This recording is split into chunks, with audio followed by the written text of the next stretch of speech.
afternoon, Sir Ricky, at good afternoon sa ating mga ka-ML. Thank God it's Friday! Magandang hapon, Eia. Thank God it's Friday at hello po sa lahat ng ating mga ka-ML. Ayan, Sir, isa na namang bago. Pero hindi pala bago, Sir. Continuation, no, ng naging usapan natin, Sir, kasama ang nag-iisang Miss Gab Pangilinan. Wow! At nung nakaraan, Eia, talagang ang dami na nating napulot, na-inspire yung mga ka-ML natin. Palagay ko, Eia, mas may inspire sila ngayon. Yes, sir. Bago natin ituloy ang ating kwentuhan kasama si Miss Gab, ito muna ang ating patikim sa ating mga ka-ML, ang MLQ or ML quiz ni Sir Ricky. Mga ka-ML, ang ating question of the day ay, ano ang magiging role ni Miss Gab Pangilinan sa Tabing Ilog Musical? Ulitin ko, ano ang magiging role ni Miss Gab Pangilinan sa Tabing Ilog Musical? Huwag na kayong magpatumpik-tumpik pa mga ka-ML. I-comment nyo na yan sa aming FB page. At huwag kalimutang mag-like at i-share at mag-subscribe sa aming YouTube channel. Uulitin natin, Eia, mga ka-ML, na ang mananalo lang po ng 100 pesos load ay yung nakasubscribe at naka-like sa aming Facebook page. Yes, sir. Ito na, sir. Ito na ang ating pinakahihintay ng nag-iisang joy ng ang huling Bimbo musical, Miss Gab Pangilinan. Welcome back, Miss Gab. Hello! Hi! Happy to be here. Hello, thank you for having me. Before tayo, Ma'am Gab, pumunta sa mismong platform, no? Kasi ako, Miss Gab, yung impact sa akin, gusto ko na rin mag-theater, parang gusto kong umarte sa theater. Bring us back, Miss Gab, kung ano nga ba yung mundo ng theater? Paano ba nag-work yung production?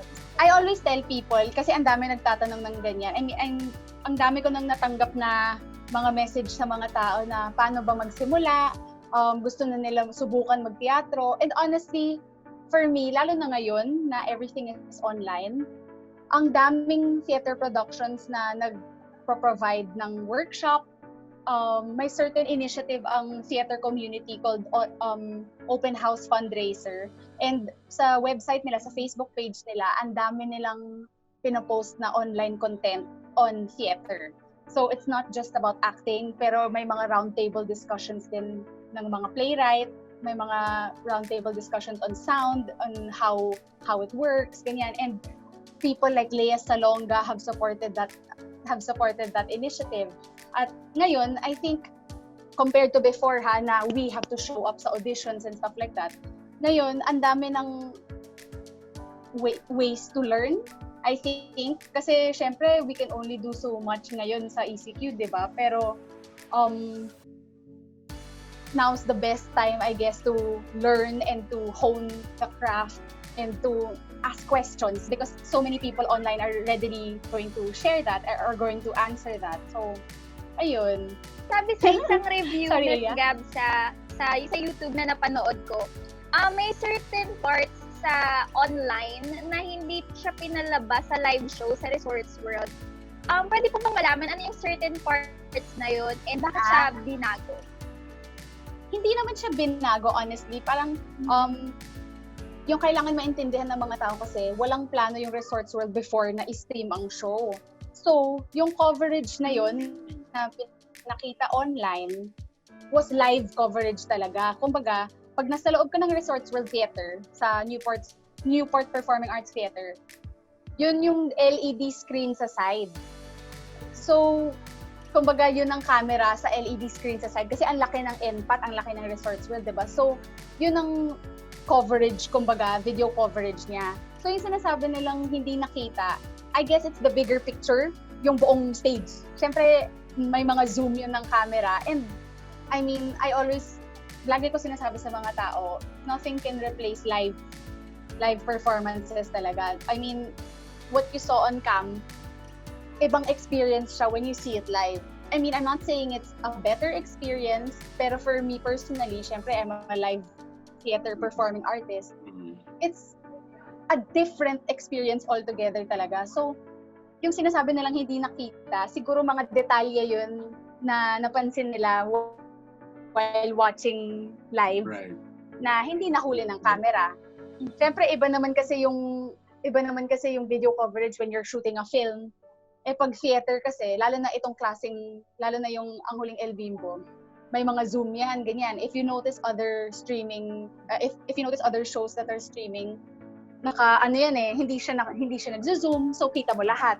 Pero on screen lang, di ba? So, Correct. wala namang binago actually talaga from the actual show. Correct. Maybe what they're saying is 2018 version ng Ang Huling Bimbo is different from the 2019 version. So baka yung nakanood, 2018 yung napanood. Right. Alright. Iya, ang interesting nung first part natin with Gab, no? Talagang makita mo na pag nasa teatro ka, talagang hindi mo maiwan yung terror eh.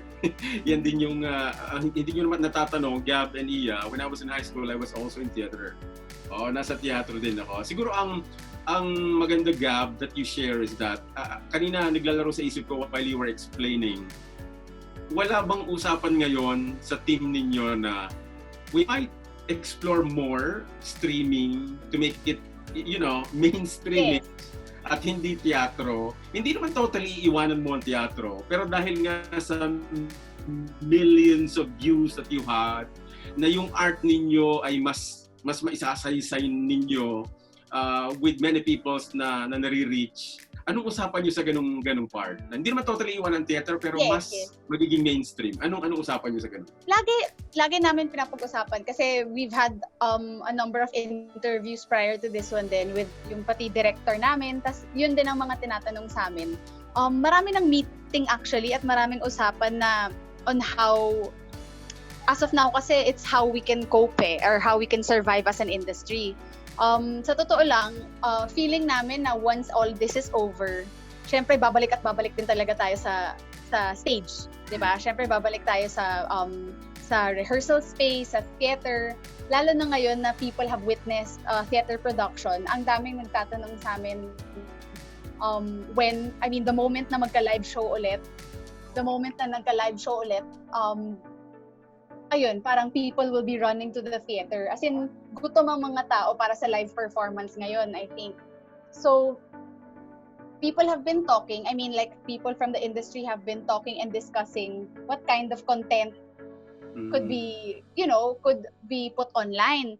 And right now, mga ginagawa ng theater actors, from an actor's perspective, I can see people recording. May mga nag-YouTube channel na talagang kailangan namin, I guess, gawin ano magagawa namin. Yung may outlet pa rin. Kasi syempre, walang human interaction, and that's what theater is all about. It's about human interaction. It's about connection with people. And right now, yung only connection na choice, the only choice we have is online.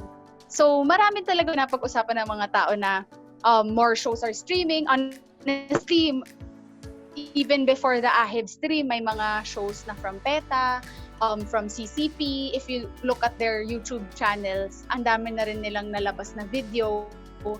And more and more people are going there, are kumbaga interested, 'di ba? And then there's like a certain if you're familiar with Theater Fans Manila, someone from there was kinakwentuhan ako na ang dami nang pumupunta sa Theater Fans Manila kasi biglang spark yung interest nila in general. Kumbaga yung mga artista at yung mga director, ganyan, nakaka-excite kasi despite the pandemic, despite everything being online, there's still interest in the theater, di ba? And kasi alam mo, Gab, sa disiplina ng mass communication, journalism, magkaiba yan eh.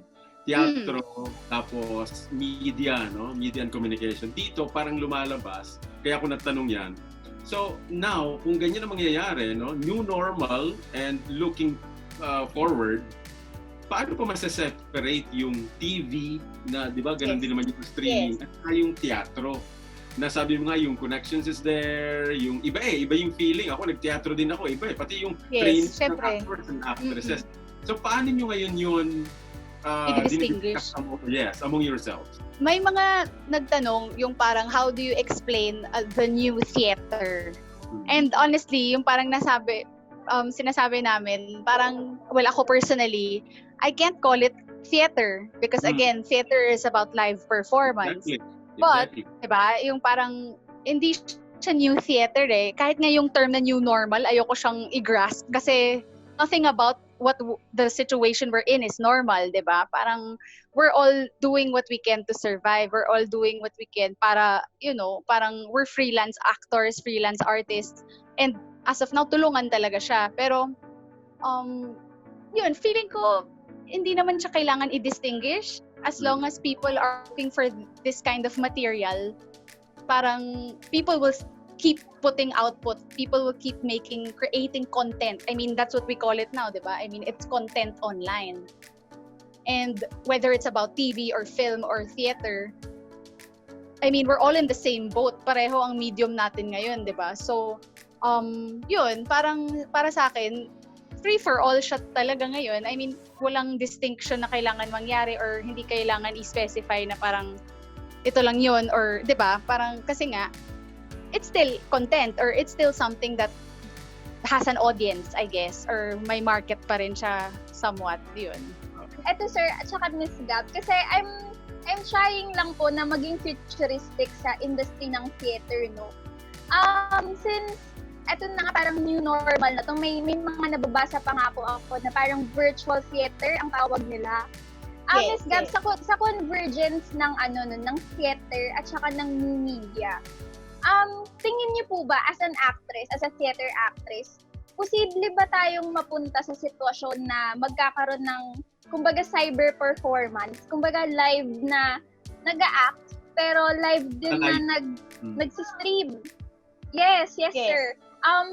Maaapektuhan po ba yung parang acting nyo as an actress nga, and at the same time yung kwento, sa tingin niyo po ba?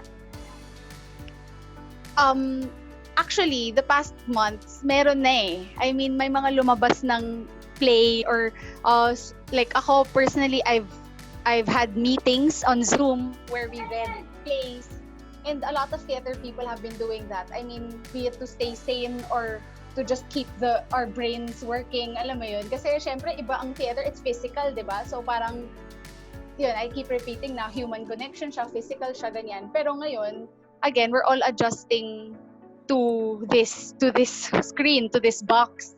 And there have been, like I mentioned earlier, yung open house fundraiser, meron silang release na ilang play na nag-read sila over Zoom.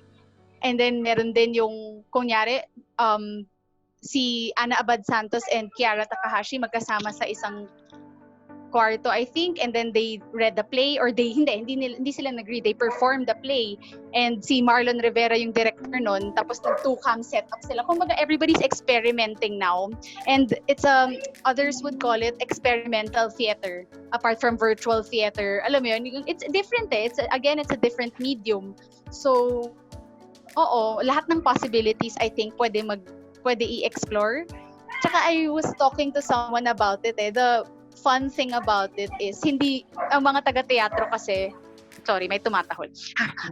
Anyway, yung mga taga-teatro kasi, I think, they're very resilient people. So, they won't stop. As in, nasabi na namin to sa ibang interview eh, yung parang mga taga-teatro, hindi mo kami mapipigilan. I mean, no matter what situation we're put in, talagang maglalabas ng content no matter what it is, diba? Be it Zoom meetings, discussions, roundtable discussions, performances nga sa Zoom. At lahat yun, ine-explore na ng lahat ng taga-teatro. So, yun ang exciting. Swerte actually ang huling El Bimbo, may na-cover silang ganun klaseng, it's almost, others would say it's almost like a film. And not all companies have that luxury na nako-cover ang show nila ng ganun. So, in a way, sinuwerte kami in that aspect, but there are so many ways eh, alam mo yun, yung parang, at feeling ko, mga taga-teatro, mahahanapan na talaga ng paraan kahit anong mangyari. They're just gonna find ways talaga.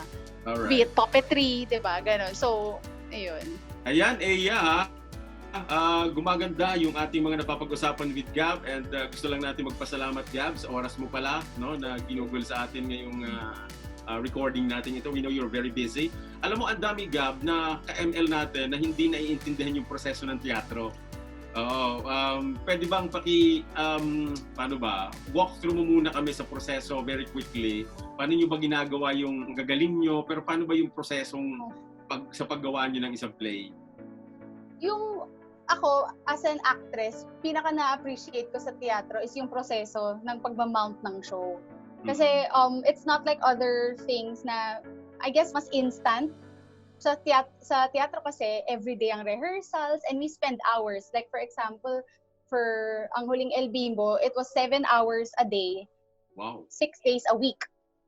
6 days a week. So, ako, sobrang mahal na mahal ko yung theater because not only because of the process but also because of the people. Because, I mean, you spend that many hours, you don't just bond with people, you create real connections with them. Kailangan kasi imagine spending that much time with people, di ba? Pero, sige, how to walk through the process. First, syempre may audition. Yun ang pinaka-importante sa lahat, sa totoo lang For those asking how to get into theater, yun yung pinaka-important talaga. Show up, as in sa auditions, sa workshop. Kasi dun lahat nagsisimula I mean, you meet people, you gain friends, pero at the same time, you make an impression. Show up talaga. So, huwag kayo matakot kasi alam ko nakakatakot siya. I mean, ask any theater actor, medyo mahirap talaga maging actor.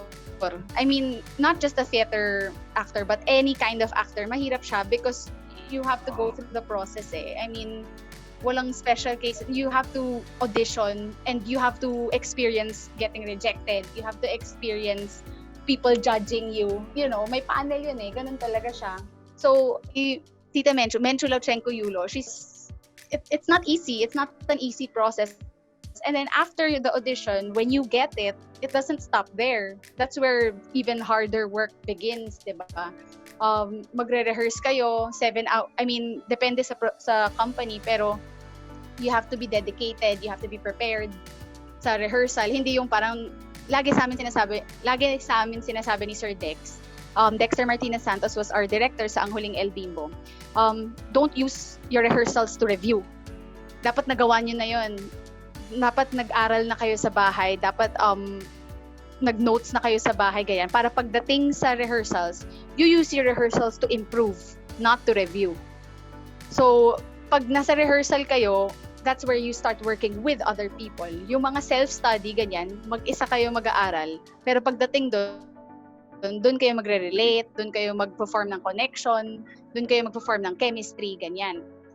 At saka, it's always a collaborative effort. As in, totoo yung sinasabi nila, it takes a village to mount a theater production. Kung isa kumalas, it just makes the entire production weaker. So, kumbaga, be as good as your partner, parang strive to be as good as your director. Yung ganon, kumbaga, always strive for excellence. Kaya ako siya love kasi ang sarap when people are so passionate about it. May dyan, Miss Gab. Dahil sa pagmamahal mong yan at proseso training, kung o-offeran ka ba on a TV acting, would you accept that at iiwanan mo ang mundo ng theater? Honestly, I've been offered. Pero lagi ko siyang hindi naman sa hindi ko siya gusto gawin. It's more like lagi siyang may kabangga na theater production. Kasi I identify myself, TV is a different skill. That's what I've discovered. Because I've tried, na-try ko na magserye, tapos na-try ko na rin mag-film, short film, ganyan. All of that, yung mga sa harap ng camera, it's a different skill. And that's different training. Alam mo yun? So parang, ako, bilang lumaki ako sa teatro, I guess, in a way, I could call it first priority or whatever. Pero, yun, siguro kung tama yung timing. Pero, lagi ko sinasabi timing kasi like kunyari nung na-offer ako before, sumali ako because specific yung dates na binigay. Kumbaga, Miss Gab, 3 weeks lang to, ganyan. Pag ganun, okay lang ako doon. Kumbaga, sige, kasi walang mababanggang, di ba, walang magababanggang ibang production. Pag theater production, I don't like being absent sa rehearsals.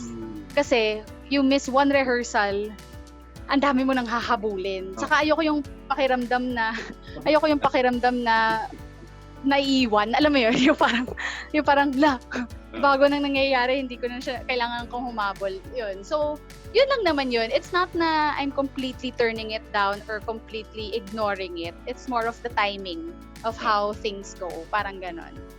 In terms Gab, of the art, yung art na itinatanyag ng teatro at art na itinatanyag ng mga palabas sa telebisyon. Kasi ngayon, ang mga palabas sa telebisyon, yan ang madaling i-stream eh. 'Di ba? Ang bilis niyan. Kayo, 'di ba? Kaya nga sa inyo parang isa pang ano ba tawag sa gano'n? Yung campaign lang sa inyo, hindi siya talaga for commercial purpose. 'Di ba? Nanghihingi lang ng tulong for the frontliner. So sa tingin mo, bilang sa perspektibo mo, yung pagtatanyag ng art, yung scening, effective? Alam mo, hindi ko alam. Feeling ko kasi it's dependent on the story you're trying to tell. Mm-hmm. Feeling ko as in, is that are meant to be shown on stage. It's different. The same way, ibang skill ang pag-aarte sa harap ng camera or sa entablado.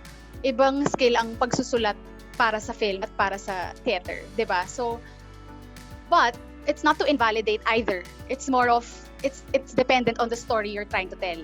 So, like kunyari ang Huling Bimbo, siguro it's good na nag-translate pa rin siya. Kumbaga, it's not everything, but it's still translated well kasi people still receive the story. There were people messaging na nagets nila. Kumbaga, natutuwa kami sa mga ibang reviews na wow, naintindihan nila, nakita pa rin nila. At maraming elements na hindi nakikita in that camera.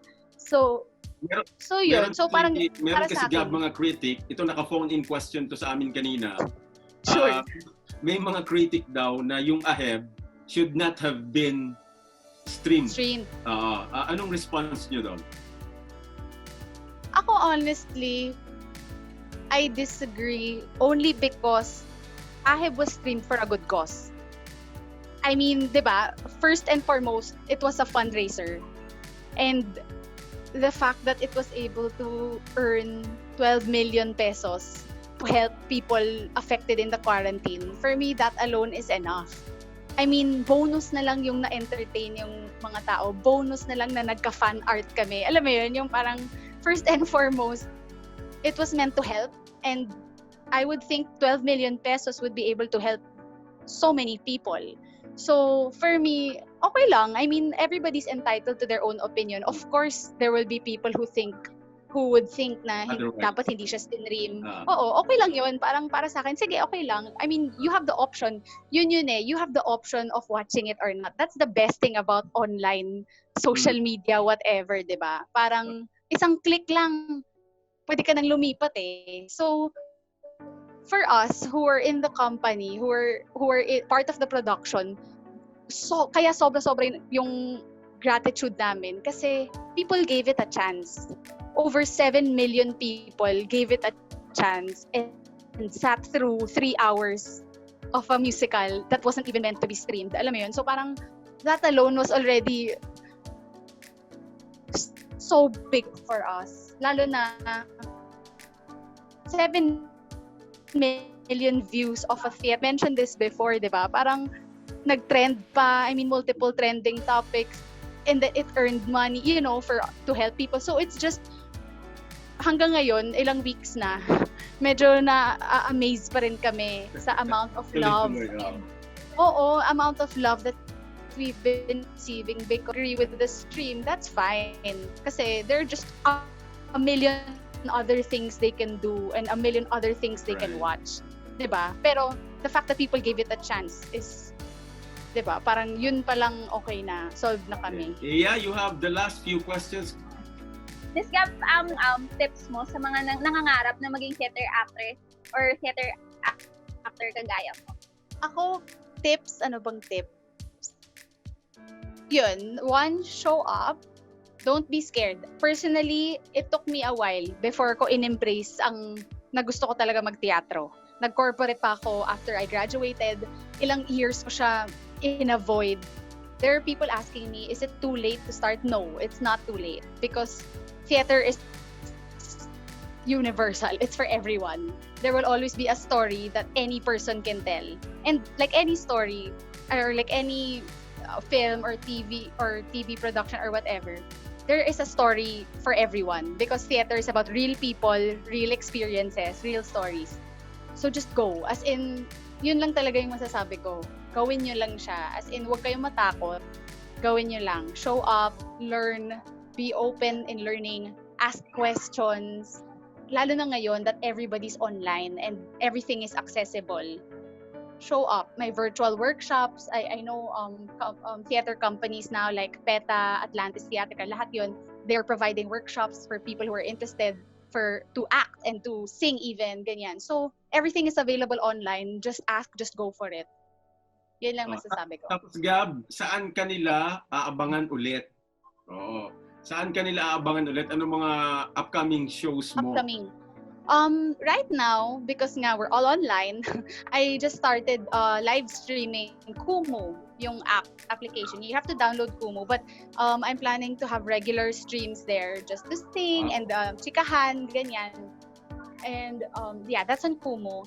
Also, if you can follow me on my social media accounts, at Gab Pangilinan naman lahat, doon nyo malalaman. I mean, we'll see as things go along. Marami talagang ganap actually. Pero yun, exciting siya. At lahat naman ina-announce ko doon. Pero yun yung pinaka-regular, yung Kumu live stream ko if ever. So yun lang. Yeah. Talaga ha, we would like to say thank you kay Gab. No? Alam mo ba Gab na ikaw ang aming first guest? Kasi ito, oh my God. Ito ang such an honor. Ito ang kauna-unahang media literacy online show sa balat ng Pilipinas. So hopefully, mapanood kita doon pag nag-run na sa Doppy Theater, yung inyong tabi. Yes. Salamat. Maraming salamat. Okay. Eia, so we say goodbye na kay Gab ha. Oh, Eia. Yes, thank you, Thank you, Eia. Thank you, Eia. Thank you, Sir Ricky. Such an honor to be your first guest. Grabe. Salamat. Maraming salamat. Nako, Eia, isa na namang makabuluhang episode ang natapos sa atin sa Usapang Midya at Lipunan. Pero ang galing niya, brilliant, intelligent. Ayan, I'm sure ang ating mga ka-ML ay nag-enjoy din sa ating kwentuhan kasama si Miss Gab Pangilinan. Mga ka-ML, kung excited din kayo na malaman kung nanalo ba kayo sa MLQ ni Sir Ricky, abangan niyo yan sa susunod na Wednesday dahil i-reveal namin ang dalawang nanalo ng 100 peso worth of load. Oo, dalawa yan ha, mga ka-ML ha, dalawa yan, Eia. So kayo po, wala naman kayong gagawin kundi sumagot no, sa atin at mag-subscribe lang po kayo. Dahil ulitin namin, hindi mananalo pag hindi po nakasubscribe at nakalike sa aming Facebook page at saka sa YouTube. Okay, Yes, sir. so ano ba ang aabangan nila, Eia, sa susunod nating episode naman? Nako, pag-usapan natin naman itong press freedom. Yon. Ano ba itong press freedom na ito? Ano ang freedom of expression? Bakit ito mahalaga sa atin? Saan ba ito nagmula? Eia, yan ang ating tatalakayin at ibabahagi sa ating mga ka-ML sa susunod nating episode. Ayan mga ka-ML, exciting, di ba? Kaya abangan nyo kami sa susunod na Wednesday. Same time mga ka-ML ha. Huwag nyong kalimutan mag-subscribe sa aming YouTube channel. Again, Karaniwang Tao Midya. Sa susunod ulit na Usapang Midya at Lipunan. Ako ulit, ang inyong ka-ML, Eia Reyes. Ako naman ang inyong ka-ML, Ricky Rosales. Mag-ingat po tayo. Stay safe. Bye-bye.